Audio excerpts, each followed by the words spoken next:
On Christmas Eve, while the town below was warm and lit with celebration, a man rode alone into the cold hills on an old Harley. Jack Walker, a former soldier, now a working-class biker with nowhere to be and no one waiting. In front of him, a retired service dog named Buddy sat steady against the wind, still guarding, still working. When the bike died in the snow and the temperature kept falling, one porch light in the darkness changed everything. This is not a story about miracles. It's a story about staying when leaving would have been easier. Stay with this story. Because what happened next didn't change Jack's past, but it gave him something he hadn't felt in years. The city of Redwood Falls looked smaller in winter.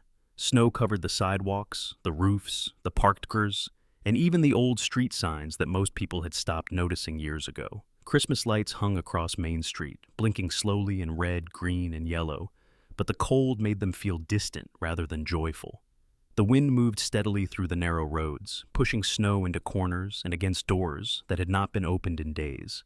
It was the kind of cold that stayed with you, not sharp or dramatic, just constant and tiring. Most shops were closed early for Christmas Eve.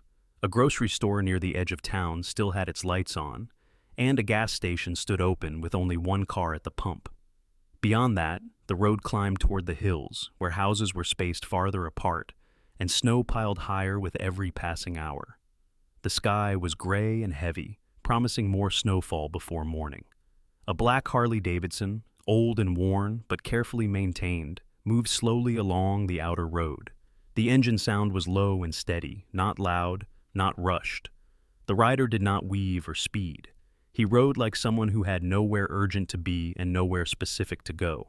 The man riding the Harley was Jack Walker, 48 years old.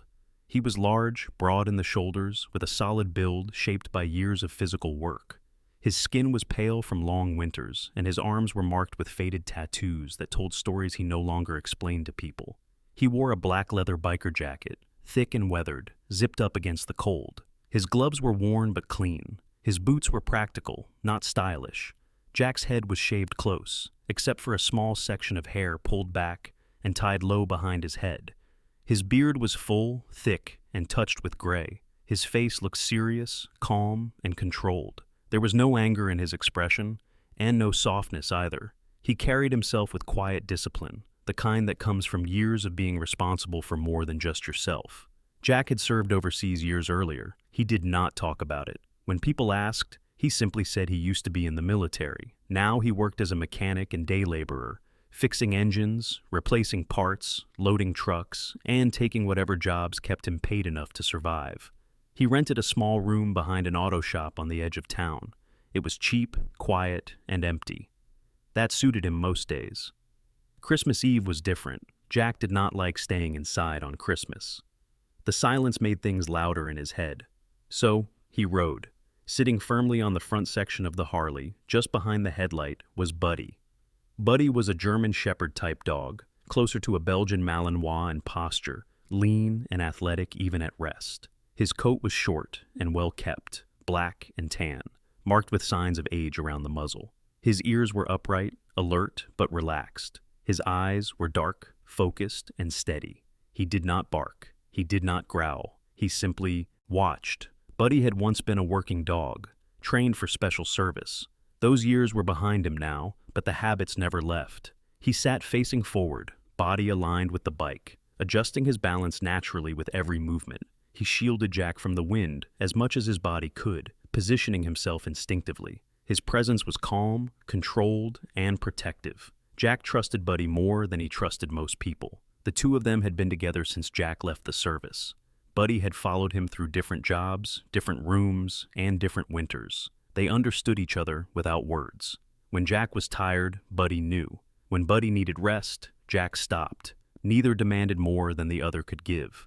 As Jack guided the Harley up the mountain road outside Redwood Falls, snow began to fall heavier. It did not come down fast, but it came down steadily, building layer after layer.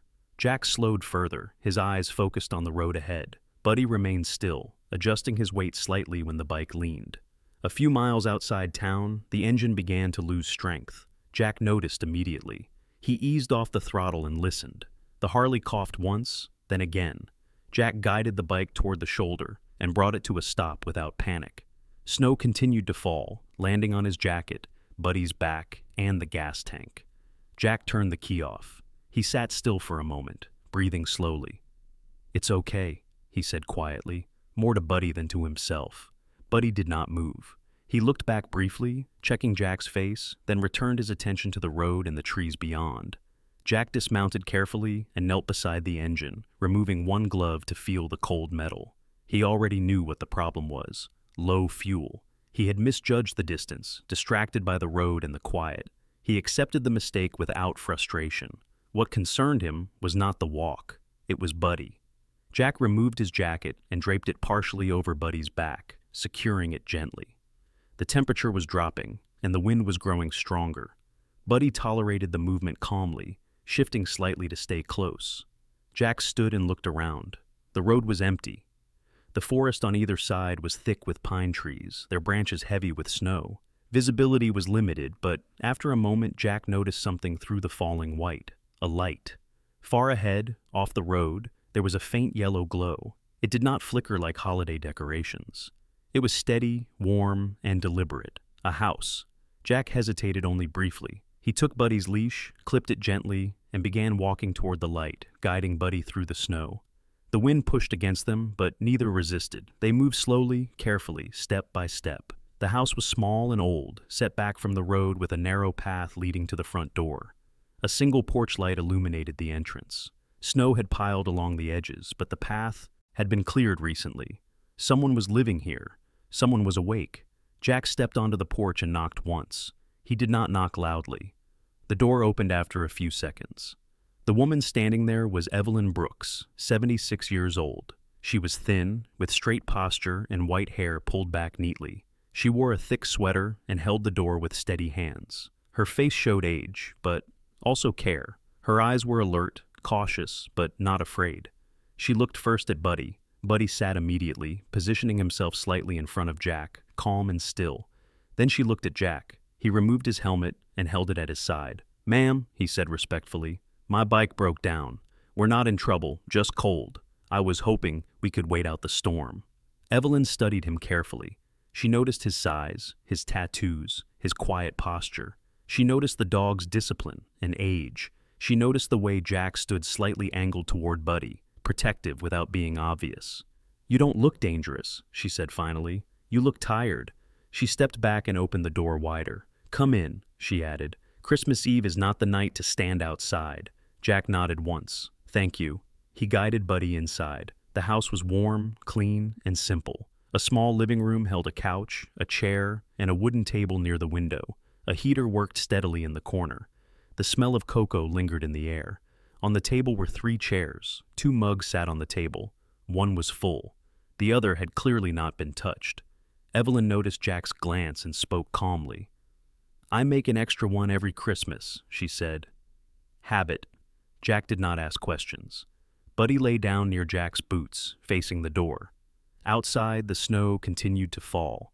Inside, for the first time that night, the wind was no longer the loudest thing in the room. The house settled into silence the way old homes often do, slowly and without resistance.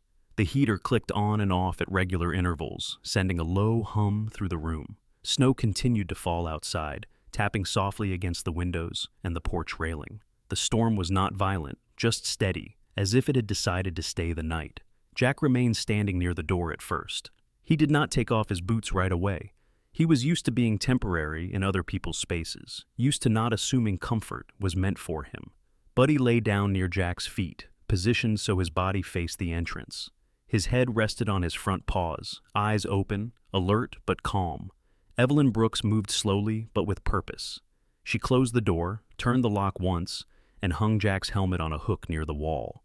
Her movement suggested a woman who had lived alone long enough to trust routine more than conversation. "You can sit," she said, nodding toward the chair by the table. "The floor's cold." Jack hesitated, then nodded and removed his boots carefully, placing them neatly beside the door. He sat where she indicated, his posture upright, hands resting on his knees. Buddy shifted slightly, then lay down again, close enough that Jack could feel the warmth of his body through his jeans. Evelyn returned to the small kitchen area and lifted the kettle from the stove. She poured hot cocoa into the 2 mugs already on the table, Steam rose gently into the air. The third mug remained where it was, untouched. Jack noticed again, but did not ask. She carried one mug over and set it in front of him. "Careful," she said. "It's hot." "Thank you," Jack replied. Their voices were quiet, not because they were afraid of the silence, but because they respected it. Evelyn sat across from him, wrapping her hands around her own mug. She did not drink immediately. Instead, she looked at Buddy. "He's older," she said. "You can tell by the eyes." "Yes, ma'am," Jack answered. "He's retired." "From what?" "Service," Jack said simply. Evelyn nodded. "That explains his manners."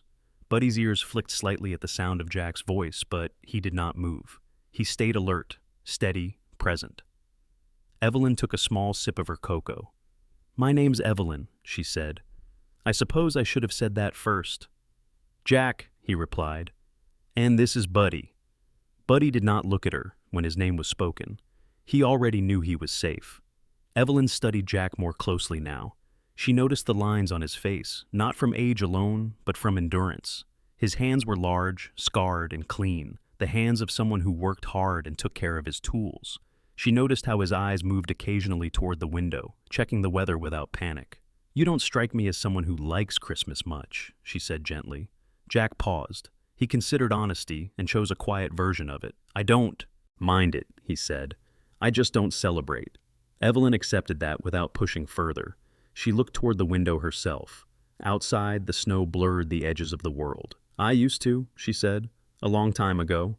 She lifted the untouched mug and moved it closer to the window, placing it where the porch light cast a soft glow across the table. Jack watched but said nothing. "I make that one every year," Evelyn continued. "I don't drink it. It just sits." Jack nodded once. "Habit's hard to break." "Yes," she agreed. "It keeps you company when no one else does." The room fell quiet again. Buddy shifted his position slightly, turning his body so he could see both Jack and Evelyn. His breathing was slow and even. Jack took a sip of his cocoa. It was warm and simple, not overly sweet. The heat spread through his chest, easing something he had not realized was tight.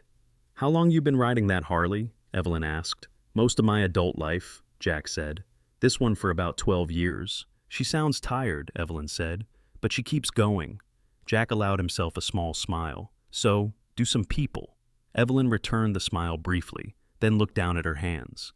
They trembled slightly, not from fear, but from age and the effort of holding things steady for too long. "My son liked motorcycles," she said after a moment. "He used to stand out on this porch and listen when one went by. Said he liked the sound. Said it meant someone was going somewhere." Jack listened closely, his expression unchanged but attentive. "He was young," Evelyn continued. "Too young to understand that sometimes people ride because they don't have a place to stop." Jack felt Buddy press closer against his leg, a small, grounding weight. "I'm sorry," Jack said quietly. Evelyn nodded. "Thank you. It was a long time ago. But Christmas has a way of remembering things for you." She stood and moved to a small cabinet near the wall. From it, she took out a folded blanket and placed it gently over Buddy's back. Buddy accepted it without resistance, adjusting just enough to stay comfortable. "He can sleep there," she said. "He doesn't have to stay alert all night." Jack shook his head slightly. "He will anyway." Buddy's eyes remained open, but his breathing slowed further. Evelyn returned to her chair. "You can stay until morning," she said. "Roads won't be safe before then." "I don't want to be a burden," Jack replied. She looked at him directly. "You're not. Burdens don't take their boots off by the door." Jack looked down, unsure how to respond. He nodded once more. The clock on the wall ticked softly, marking the seconds without urgency.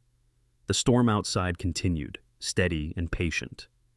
At some point, Evelyn spoke again, her voice quieter now. "I don't open the door much these days, but when I saw your dog sitting the way he did, I knew you weren't here to take anything." Jack looked at Buddy. "He doesn't let me be." "That's good," Evelyn said.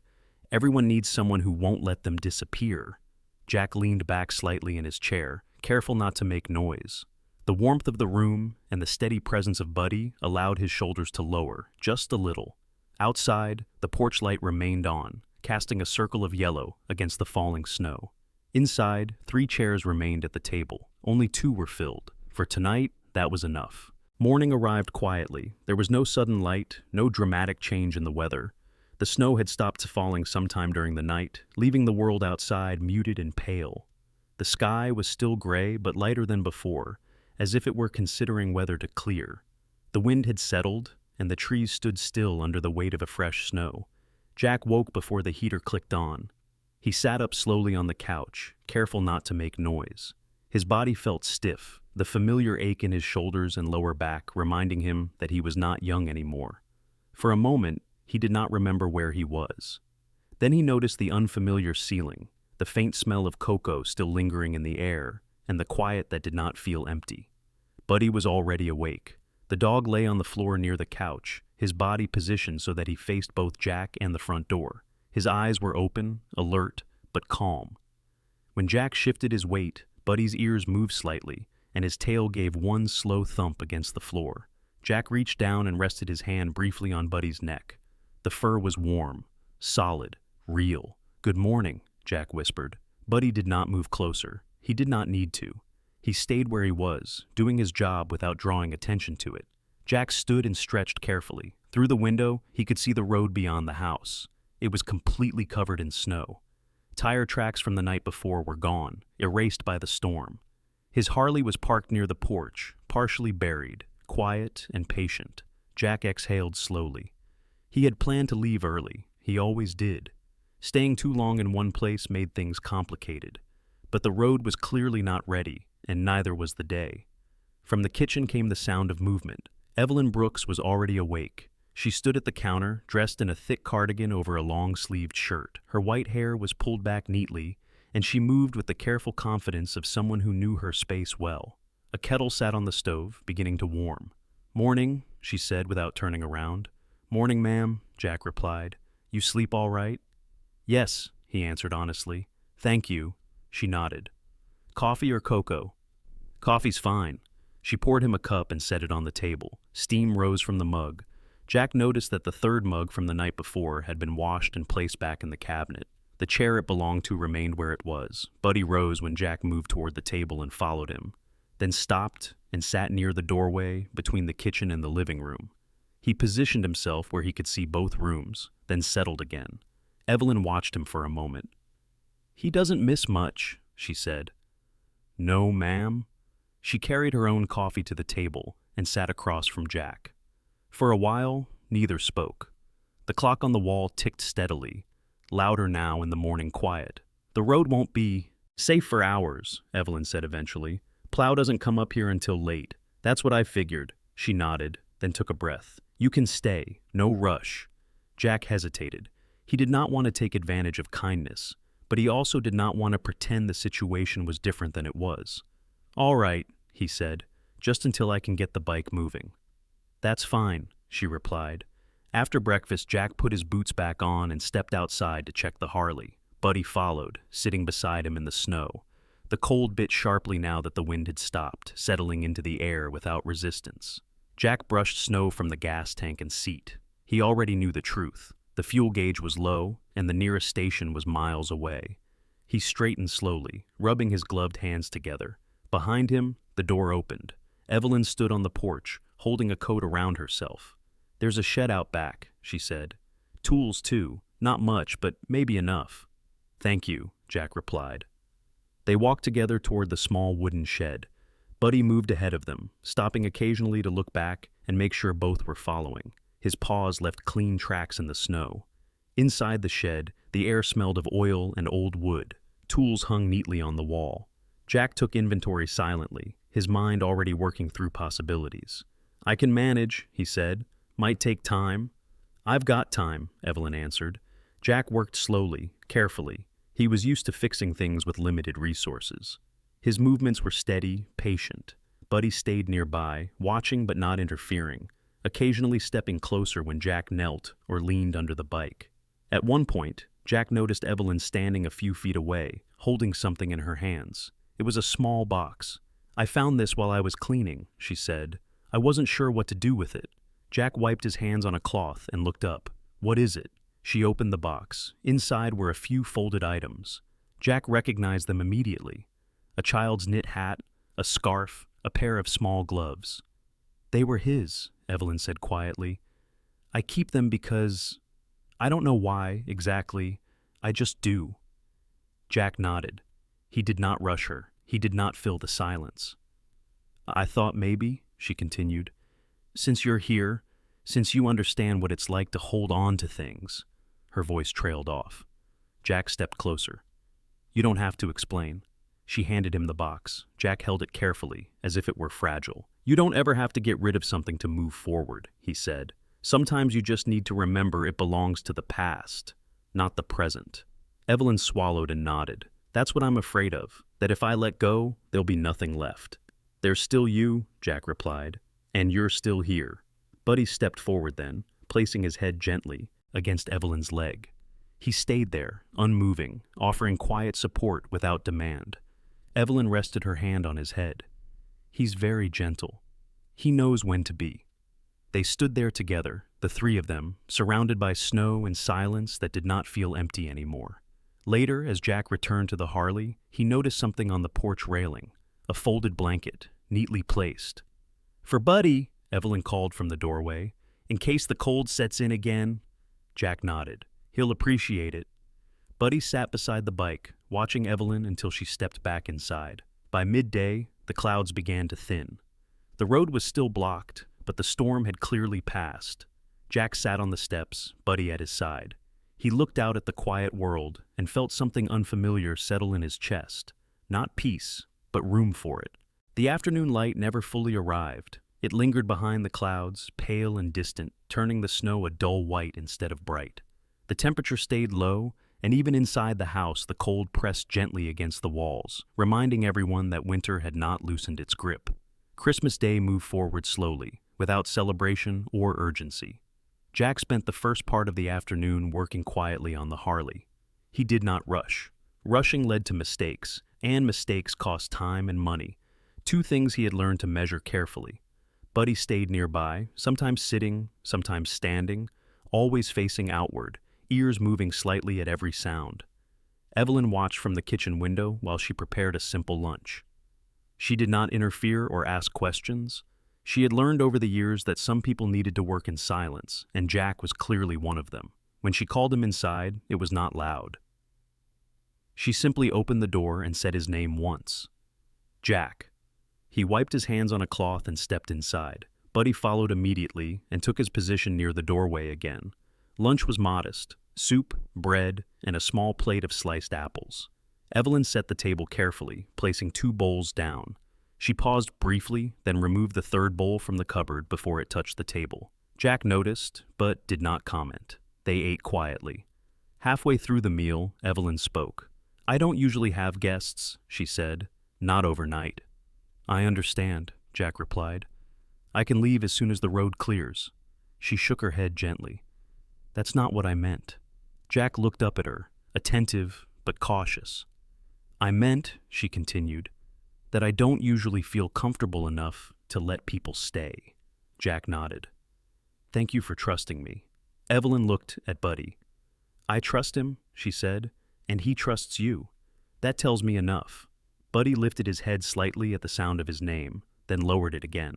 After lunch, Evelyn moved to the living room and opened a small cabinet beneath the bookshelf. She knelt with some effort and pulled out a shallow wooden drawer. From it, she removed a thin stack of envelopes tied together with string. She hesitated before standing. These are letters, she said, from my son, from when he was away at school, then later when he moved out west. Jack did not move closer. He remained seated, hands resting on his knees. I don't read them often, Evelyn continued. Sometimes years go by. She sat across from Jack and placed the letters on the table between them. I was going to put them away again, she said. But since you're here, and since it's Christmas, her voice softened. I thought maybe it was time. Jack listened. He did not interrupt. She untied the string carefully, her fingers slower than they once were. She picked one letter from the top. He always wrote the same way, she said. Straightforward, no drama, just told me what he was doing, what he ate, who he met. She smiled faintly. He thought that was enough. She unfolded the letter and began to read silently. Her eyes moved steadily across the page. Jack watched her expression change. not dramatically, but subtly. Her jaw tightened, then relaxed. Her breathing slowed. After a moment, she folded the letter again. "He asked me once why I kept the porch light on every night," she said. "I told him it made the house feel less empty." Jack understood that answer. "He wrote back," Evelyn continued, "and said if he ever came home late, he'd look for that light first." She placed the letter back on the stack. "I never turned it off after that." The room remained quiet. Buddy shifted closer to Evelyn, resting his chin near her knee. She placed her hand on his head automatically, as if the movement were part of her body's memory. Jack cleared his throat softly. "You gave him something to come back to." Evelyn nodded. "I just didn't expect to be the one still waiting." Jack did not respond immediately. When he did, his voice was calm. "Waiting doesn't mean you stopped living," he said. "It means you cared." She looked at him, searching his face. "Did you have someone waiting for you?" Jack hesitated. "Yes," he said. "Once." Evelyn did not press further. She respected the boundary. Later in the afternoon, Jack returned to the Harley. He had made some progress, but knew it would not be ready until he could reach the gas station. He sat on the porch steps for a while, watching Buddy inspect the yard. The dog moved slowly, methodically, nose close to the snow, checking the perimeter as if it were a duty he had never been released from. Jack felt a familiar heaviness in his chest, not pain, responsibility. He thought about leaving as soon as he could. That was his habit. Stay long enough to be polite. Leave before attachment became expectation. Behind him, the door opened. Evelyn stepped out, wrapped in a coat, holding 2 mugs. She handed one to Jack. "Tea this time." "Thank you." She sat beside him, keeping a respectful distance. "I know you're planning to go," she said. "Men like you always do." Jack did not deny it. "But," she continued, "I wanted you to know something before you decide." He turned to face her. "This house," she said, gesturing gently, "has been quiet for a very long time. I've learned to live with that, but quiet and empty are not the same thing." Jack listened closely. "You and your dog," she said, "you didn't make this place loud. You made it feel used again." Jack looked down at his hands. "I don't want to take more than I should," he said. Evelyn smiled softly. "Sometimes staying is not taking. Sometimes it's giving someone a reason to open the door again." Buddy approached and sat directly in front of Jack, looking up at him. His posture was steady, calm, expectant. Jack rested his hand on Buddy's head. As evening approached, the sky darkened again. Christmas lights flickered on in the distance, barely visible through the trees. Evelyn stood and went inside to prepare dinner. Jack remained on the porch, thinking. For the first time in years, leaving did not feel like relief. It felt like loss. The cold returned before dawn. It was not sudden, but it was firm. The temperature dropped enough that the windows gathered frost along the edges, and the floor near the door felt colder under Jack's boots when he stood up. The sky outside remained gray, and the light that filtered through the clouds was thin and weak. Christmas Day was nearly over, but winter showed no sign of easing. Jack stood near the window and watched the road. The snowplow had not come yet. The tracks from the night before were gone again, smoothed over by wind and drifting snow. His Harley remained parked where he had left it, covered in a fresh layer of white. Buddy sat beside him, facing outward, body still and steady.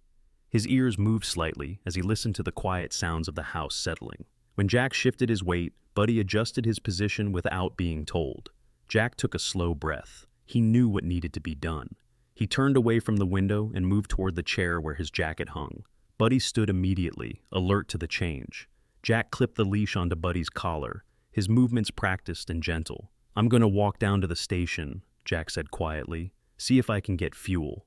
Buddy looked up at him, calm and ready. Evelyn Brooks stood in the doorway, watching. She had already dressed for the day, wrapped in layers, her gray hair pulled back neatly. She did not look surprised. "That's a long walk," she said, "in this cold." "Yes, ma'am." She hesitated. "You don't have to." Jack shook his head. "I do." She nodded, understanding the meaning behind the words. "At least take something with you." She handed him a small thermos and a paper bag. "Tea and bread, it's not much." "It's enough," Jack replied. He paused at the door, then turned back. "Thank you for everything." Evelyn met his eyes. "Be careful." Jack opened the door and stepped into the cold.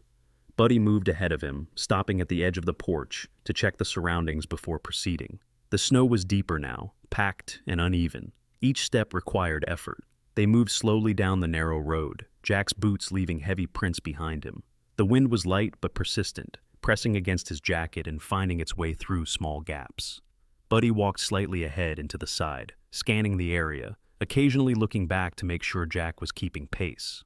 The walk took longer than Jack expected. He had underestimated the cold, not because he was careless, but because he was used to pushing through discomfort.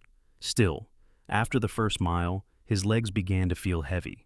His fingers stiffened inside his gloves. He stopped once to sip from the thermos, the warm tea spreading through his chest and giving him just enough relief to continue. Buddy waited patiently, sitting when Jack stopped, standing when Jack moved. He did not pull on the leash or rush ahead. He stayed in sync. Halfway down the road, Jack noticed a figure near the shoulder, bent slightly and unmoving. He slowed immediately. As they approached, he saw an older man standing beside a pickup truck, the hood open. The man was short, stocky, bundled in a heavy coat. His face was red from the cold, and his hands shook slightly as he fumbled with something near the engine. Jack stopped a few feet away. "You all right?" The man looked up, startled at first, then relieved. "Yeah," he said. "I think so. Truck won't start." Jack glanced at the engine, then at the road. "Battery?" "Most likely," the man replied. "Didn't expect it to get this cold." Jack nodded. "I can take a look." The man hesitated. His eyes moved briefly to Buddy, then back to Jack. "He won't bother you," Jack said calmly. "He's working." Buddy sat immediately, positioning himself between Jack and the road, facing outward. "My name's Frank Collins," the man said. "I live just down the way." Jack examined the battery connections, his movements careful, despite the stiffness in his fingers. He tightened a loose clamp and asked Frank to try the ignition again. The engine turned over slowly, then started. Frank let out a breath. "I appreciate that. I was starting to worry." "No problem," Jack replied. "Cold catches everyone eventually." Frank studied Jack for a moment. "You walking?" "Yes, sir." "That's a long way," Frank said. "You need a ride?" Jack shook his head. "I've got my dog, and I'm not in a hurry." Frank nodded. "Still, if you need help—" "Thank you," Jack said. "I'll be all right." They parted without ceremony. Jack continued down the road, Buddy rising and moving forward again. By the time they reached the gas station, Jack's legs were burning. The station was open, its lights harsh against the gray day. Inside, a young clerk looked up as the door chimed. Jack purchased a small fuel can and filled it carefully. He paid in cash, counting the bills twice to be sure. He checked his wallet afterward. Not much left. He did not dwell on it. The walk back was harder. The fuel added weight, and the cold pressed harder against his muscles. Jack stopped twice more, resting briefly. Buddy stayed close, leaning slightly against Jack's leg when he paused, offering quiet support. When they finally reached Evelyn's house, Jack felt a deep, heavy fatigue settle into his body. He set the fuel down carefully and leaned against the porch railing for a moment before opening the door. Evelyn was waiting. "You made it back," she said, relief clear in her voice. "Yes, ma'am." She took the fuel can from him. "Come inside. You're shaking." Jack did not argue. Inside, warmth returned slowly. Jack removed his jacket and sat down heavily in the chair. Buddy lay at his feet, breathing steady. Evelyn brought him soup and insisted he eat.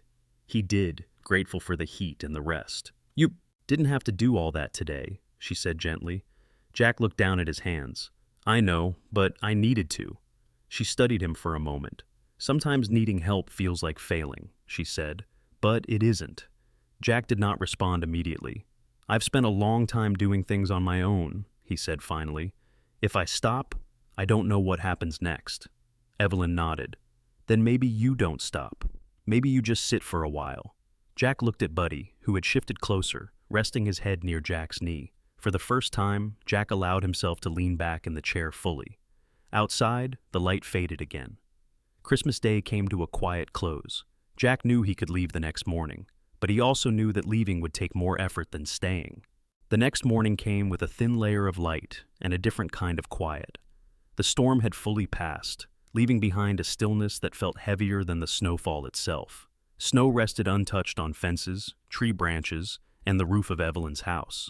The road was no longer invisible, but it remained narrow and uneven, packed down by wind rather than cleared by machines. The air was cold, dry, and sharp enough to make breathing feel deliberate. Jack woke later than usual. It surprised him. For years, his body had been trained to wake before the day began, no matter where he was. Even after leaving the service, that habit stayed with him. But this morning, his muscles were heavy, his mind quiet. He realized he had slept through the sound of the heater turning on and off. When he opened his eyes, sunlight filtered weakly through the curtains. Buddy was awake. He lay on the floor beside the couch, body stretched but alert. When Jack moved, Buddy lifted his head immediately and watched him, tail still, eyes steady. He did not stand until Jack's feet touched the floor. Jack sat up slowly and rubbed his face. The fatigue from the day before had settled deeper than he expected. His hands were sore from the cold and from carrying the fuel can. His legs ached in a dull, familiar way, but the ache felt honest. He stood, stretched carefully, and reached down to rest his hand briefly on Buddy's shoulder. "You did good," he said quietly. Buddy accepted the contact, calm and solid. From the kitchen came the sound of movement. Evelyn Brooks was already awake, as she always was. She stood near the counter, pouring coffee into 2 mugs. She wore a thick sweater and slippers, her posture straight despite her age. "You're up," she said without turning around. "Yes, ma'am." She set a mug on the table. Road crew came through early, not plowed clean, but passable. Jack nodded. "I'll get the bike running today." Evelyn hesitated, then spoke. "You don't have to leave right away." Jack looked at her. "I know."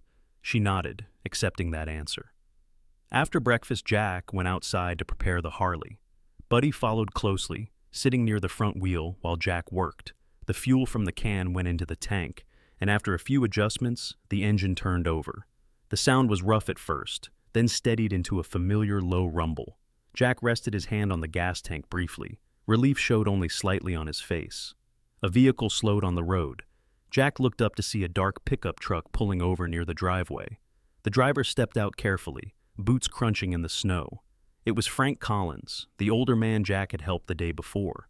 Frank wore a heavy coat and a knit cap pulled low over his ears. His movements were stiff but determined. "Morning," Frank called out. "Morning," Jack replied. Frank approached, glancing at Buddy first, then at the Harley.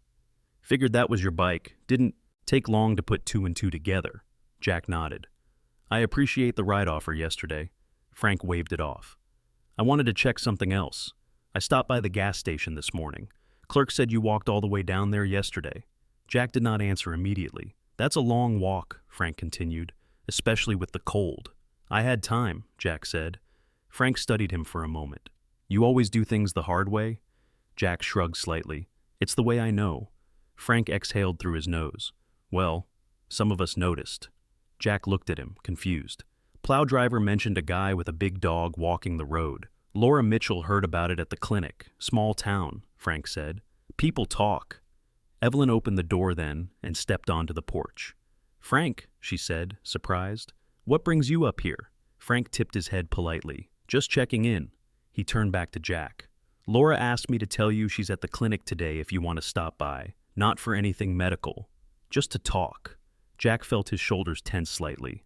"I'm fine." "I know," Frank said calmly. "She does too." There was no pressure in Frank's voice, just information. Frank stepped back toward his truck. "Anyway, if you're sticking around a bit, you should know you're not invisible." He got into his truck and drove away, leaving fresh tracks in the snow. Jack stood still for a moment. Buddy sat beside him, watching the road until the truck disappeared, then looked up at Jack. Evelyn spoke quietly. "He's right, you know." Jack exhaled slowly. "I didn't ask for attention." "No one said you did," Evelyn replied. "Sometimes it shows up anyway." Jack went back to the Harley and shut off the engine. He removed his gloves and rubbed his hands together. Later that morning, Jack decided to walk into town. Not because he needed to, because he wanted to see what it felt like to go without running.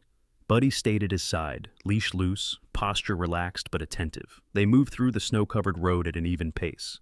A few cars passed slowly, some drivers nodded, one waved. Jack did not respond much. He acknowledged without engaging. Near the center of town, the clinic stood open. Lights were on inside. Jack paused on the sidewalk. Buddy stopped with him. "You don't have to come in," Jack said quietly. Buddy did not move.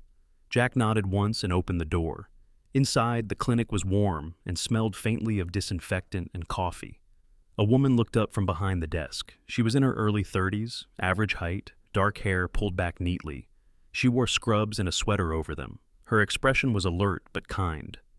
"You must be Jack," she said. "I'm Laura Mitchell." Jack nodded. "Yes, ma'am." She glanced at Buddy. "And you must be Buddy." Buddy sat immediately. "He's welcome," Laura said. "We don't get many dogs with better manners than people." She led them to a small office and gestured for Jack to sit. Buddy lay down beside the chair, facing the door. "I won't keep you long," Laura said. "I just wanted to introduce myself." Jack waited. "I grew up here," she continued. "I know Evelyn, I know Frank, and I know what it looks like when someone carries everything alone." Jack shifted slightly. "I'm managing." "I believe you," Laura replied. "That doesn't mean you have to keep doing it the same way." Jack did not argue. He listened. "There's work at the garage on Pine Street," she said. "They're short-handed. I mentioned you. Frank mentioned you too." Jack frowned. "I didn't ask." "I know," Laura said. "You didn't have to." She handed him a card. "No pressure, just information." Jack took the card and stood. "Thank you." Laura smiled. "Merry Christmas, Jack." He nodded once and left. The walk back to Evelyn's house felt different. Not easier, just less heavy. When they reached the porch, Evelyn was waiting. "Everything all right?" she asked. "Yes," Jack said. "I think so." That evening, Jack sat at the table with Evelyn and Buddy nearby. The house felt warmer, not because of the heater, but because it was being used. Jack looked at Buddy, then at Evelyn. "I might stay a bit longer," he said. Evelyn smiled. "That would be fine." Outside, the porch light remained on as the sun set. This time, it did not feel like it was waiting for something lost. It felt like it was marking a place that mattered. The weather changed again by late afternoon. It was not a storm like the one before. There was no heavy snowfall or strong wind. Instead, the temperature dropped quickly, faster than expected, pulling the warmth out of the air and replacing it with a sharp, dry cold. The sky cleared just enough to let the light fade early, and the ground hardened beneath a thin layer of ice. Jack noticed it first while standing near the Harley. He had been tightening a bolt on the rear bracket when his fingers stiffened more than usual. He flexed them once, then again, and stood upright. Buddy sat nearby, watching him closely. When Jack stopped working, Buddy stood too, stepping closer. "Almost done," Jack said quietly. He had decided to stay another night. Not because the road was blocked, but because Evelyn's furnace had begun to make a sound that concerned him. It was intermittent, uneven. Jack had heard it earlier in the day and knew what it meant. The unit was old. It could fail in weather like this. Evelyn stood inside, watching through the window. She wore her coat even indoors now, a sign she did not comment on but did not hide either. Jack set his tools down and went inside. "It's getting colder," he said. "Your furnace isn't holding steady." Evelyn nodded. "It's done that before." "Yes, ma'am," Jack replied. "But not with temperatures dropping this fast." She sighed and sat at the table. "I was hoping it would last the winter." Jack removed his gloves and rubbed his hands together. "I can try to stabilize it. I can't promise more than that." "That's more than enough," Evelyn said. They moved to the utility area together. The furnace sat in a small closet near the back of the house, surrounded by old shelving and boxes that had not been touched in years. Jack knelt carefully and removed the access panel. Buddy lay down a few feet away, eyes fixed on Jack's hands. Jack worked slowly. He adjusted a valve, checked a connection, cleaned buildup where he could. The machine responded, the noise settling into a steadier rhythm, for now. He replaced the panel and stood. "It should hold through the night," he said, "but if it starts clicking again, wake me." Evelyn frowned. "You don't need to." "I want to," Jack said, firm but calm. She nodded and did not argue. Dinner that evening was quieter than the night before. Evelyn made stew and insisted Jack eat a full bowl. Buddy rested near the table, his body angled toward Jack, but his eyes moving between both of them. The clock on the wall ticked steadily. Outside, the cold deepened. After dinner, Jack stepped onto the porch to check the temperature again. The air bit sharply at his face. He exhaled and saw his breath immediately. Behind him, Buddy followed and sat at his side. "I know," Jack said softly. "We'll keep an eye on it." He returned inside and settled into the chair near the furnace room. He did not lie down. He leaned back, with his boots still on and his jacket within reach. The house grew quieter as the night progressed. Evelyn went to bed early, leaving her door open. "In case you need me," she said. "Yes, ma'am." Jack stayed awake, listening. The furnace held for several hours. Then, sometime after midnight, it changed. The sound returned, sharper this time, uneven. Jack stood immediately and moved to the utility closet. Buddy was already there, alert, watching. Jack opened the panel and adjusted the valve again. The noise lessened, then returned. He tightened a connection, careful not to force it. The furnace responded briefly, then shut down. Jack froze. The house cooled quickly without the steady hum. He replaced the panel and stood, thinking. Buddy stepped closer, his posture calm but ready. Jack went to Evelyn's door and knocked gently. "Ma'am?" She woke quickly. "What is it?" "The furnace shut off," Jack said.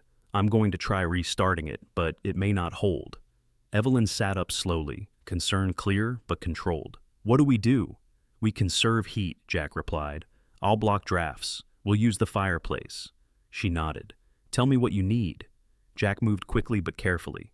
He sealed the back door with towels, closed off unused rooms, and lit the fireplace. Buddy followed him room to room, staying close, never in the way. The temperature inside dropped, but slowly. Jack worked without complaint, his breath steady, his movements precise. The cold settled into his muscles, but he ignored it. He had been colder before. By early morning, exhaustion set in. Jack sat on the floor near the fireplace, back against the wall. Buddy lay beside him, pressed close. The dog's warmth was steady, grounding. Evelyn watched from the chair, bundled in blankets. "You should rest," she said quietly. "I will," Jack replied, just keeping an ear on things. She studied him. "You're shaking." Jack looked down at his hands. They trembled slightly. "It's nothing," he said. Buddy lifted his head and shifted closer, placing his body against Jack's side. The contact was firm and intentional. Jack leaned back and closed his eyes briefly. The room remained quiet, broken only by the crackle of the fire. At some point before dawn, Jack stood to check the furnace one last time. His movements were slower now. He felt lightheaded when he stood, the result of cold and fatigue combined. He took one step, then another. Buddy stood immediately and moved with him. Jack reached the utility room and knelt again. He adjusted the valve carefully. The furnace kicked on. Relief washed through him, brief and sharp. Then the room tilted. Jack reached for the wall, but did not fall. He lowered himself carefully to the floor instead, breathing slowly, deliberately. Buddy moved in front of him, positioning himself between Jack and the open space, blocking the draft. He sat, then leaned in, steady and warm. Evelyn appeared in the doorway moments later. "Jack? I'm all right," he said, voice calm but tired. "Just need a minute." She knelt beside him. "You pushed too hard." He did not deny it. "Let me help you," she said. Jack nodded once. They sat together until the dizziness passed. The furnace continued to run, steady now. By morning, the cold began to ease. Sunlight returned slowly, pale and weak, but present. The house held its warmth. The furnace did not falter again. Jack sat at the table, wrapped in a blanket, sipping hot tea. Buddy lay at his feet, finally relaxed enough to close his eyes for more than a moment. Evelyn watched them both. "You stayed," she said quietly, "when you didn't have to." Jack met her gaze. "I couldn't leave it unfinished." She nodded. "Some people don't know how." Jack looked down at Buddy. "He makes sure I don't." Outside, the porch light turned off for the first time since Jack arrived. Not because it wasn't needed, but because the day had come. The morning settled in slowly. The cold had not disappeared, but it had softened enough to make the air feel breathable again. The sky was pale and open, with no new snow falling. What remained lay quietly on rooftops and fences, packed and still. The road in front of Evelyn's house showed the first signs of tire tracks from earlier that day, proof that life beyond the hill was moving again. Jack woke at the table. His head rested briefly against the back of the chair, his hands folded in his lap. He straightened when he realized where he was, then relaxed again. The house was warm. The furnace hummed steadily. The fire in the fireplace had burned down to embers. Buddy lay at his feet, fully asleep. That alone told Jack everything he needed to know. Buddy did not sleep deeply unless he believed the space was secure. Jack looked down at him for a moment, then quietly stood and stretched. Evelyn Brooks was already awake, as always. She stood at the kitchen counter, slicing bread for toast. She looked rested, though age still marked her movements. She glanced over her shoulder when she heard Jack move. "Morning," she said. "Morning," Jack replied. "You slept sitting up." "I know." She placed a plate on the table. "Sit properly this time." Jack obeyed without comment. They ate together quietly. No rush, no plans spoken out loud. The kind of breakfast that did not need explanation. Afterward, Jack went outside to finish packing his tools. The Harley stood uncovered now, the snow brushed off completely. He checked the engine once more, listening carefully. It ran smoothly, ready. Buddy followed him out and sat near the front wheel, watching the road. Evelyn stepped onto the porch, pulling her coat tighter around herself. "Looks like you could leave today," she said. "Yes, ma'am." She nodded. "I thought so." There was a pause. "You don't have to," she added. Jack did not answer right away. He wiped his hands on a cloth and folded it carefully before placing it in his bag. "I won't stay forever," he said. "That's not who I am." Evelyn smiled slightly. "I wouldn't expect you to." Jack looked up at her. "But I can stay a little longer, if you want." She met his gaze, steady and clear. "I do." They stood there together for a moment, the cold air moving gently between them. Later that morning, Jack walked into town again, not because he needed fuel or supplies. This time, he walked with intention. Buddy stayed at his side, leash loose, posture relaxed but attentive. They stopped first at the garage on Pine Street. The building was small, with 2 open bays and a sign that had faded with time. Inside, the sound of tools echoed. A man stepped out from behind a workbench. He was tall, in his early 50s, wearing coveralls stained with oil and grease. "You must be Jack," the man said. "Yes, sir." "I'm Tom Hargreaves," he said, extending his hand. "Frank mentioned you. Laura, too." Jack shook his hand firmly. "I'm looking for steady work." Tom nodded. "We're looking for someone who shows up." Jack gestured slightly toward Buddy. "He comes with me." Tom glanced down at Buddy, who sat calmly at Jack's side. "That dog won't be a problem," Tom said. "He's better behaved than most of my mechanics." They talked for several minutes, about engines, about schedules, about expectations. Tom nodded at the end. "You start tomorrow, if that works." "It does," Jack said. On the way back, Jack stopped at the clinic. Laura Mitchell was at the desk, reviewing the paperwork. She looked up and smiled when she saw him. "You went to the garage," she said. "Yes, ma'am." "And?" "I start tomorrow." Laura smiled wider. "I'm glad," Jack nodded. "So am I." They exchanged a few more words, nothing heavy. Jack did not linger. By the time he returned to Evelyn's house, the afternoon light had shifted again. The house looked different now, not changed, but occupied. Evelyn stood at the table, sorting through old papers. She looked up when Jack entered. "I'll need to find a place closer to town eventually," Jack said. "But I can stay here for now. I'll help with repairs. The furnace needs a proper replacement. The roof could use work before next winter." Evelyn listened quietly. "You sound like you're planning," she said. Jack nodded. "I am." She smiled. "I haven't heard that in a while." Over the next few days, the routine settled in naturally. Jack worked at the garage during the day. He came back in the evenings and helped Evelyn with small repairs. Buddy walked the property daily, always alert, always calm. People began to stop by. Frank Collins came first, dropping off extra insulation he had in his shed. He stayed for coffee. Then he stayed longer. Laura visited one evening after work, bringing groceries and conversation. She did not pry, she did not fix, she simply stayed. The house filled with quiet sounds again. Footsteps, doors opening and closing, the kettle whistling. One afternoon, Evelyn stood by the window and watched Jack and Buddy outside. Jack was repairing a section of the fence. Buddy sat nearby, watching the road. "I used to think quiet meant empty," Evelyn said later that evening. Jack looked up from his work.